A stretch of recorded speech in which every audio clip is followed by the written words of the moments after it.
Bé, me pareix molt correcta la proposta que porta el grup d'iniciativa per a que l'Església pagui el corresponent IBI. També contempla, evidentment, les excepcionalitats que hi ha en quant a monuments. I bé, és dir, no és nou que l'Església rep diners de l'Estat, sempre els ha rebut, des d'abans de la democràcia i en la democràcia. A dir veritat, perquè com estem parlant de l'Església no es poden dir mentides,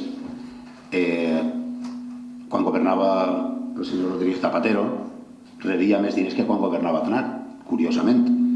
Ara vaig rebre també una nota d'això que en el BOE a partir d'ara rebran uns 13 milions d'euros mensuals.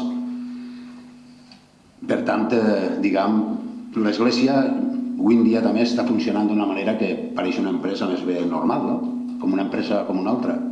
De fet, estan fent publicitat en la televisió, assegurant un treball i un sou digne i per a sempre, quasi, cosa que diguem, xoca molt en la reforma laboral que està presentant-se en estos dies.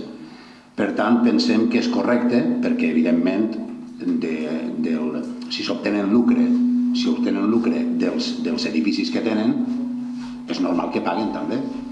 I també, com és l'Església, sempre, per donar exemple, jo penso que ja tenia que haver donat el pas endavant en els temps que corren de crisi i en els temps de dificultats, de donar el pas endavant i ser els primers, abans de reclamar-los a l'Estat, que foren ells els que havien dit i així estem nosaltres per ajudar els més necessitats o fins ara no hem pagat però anem a pagar ara perquè toca.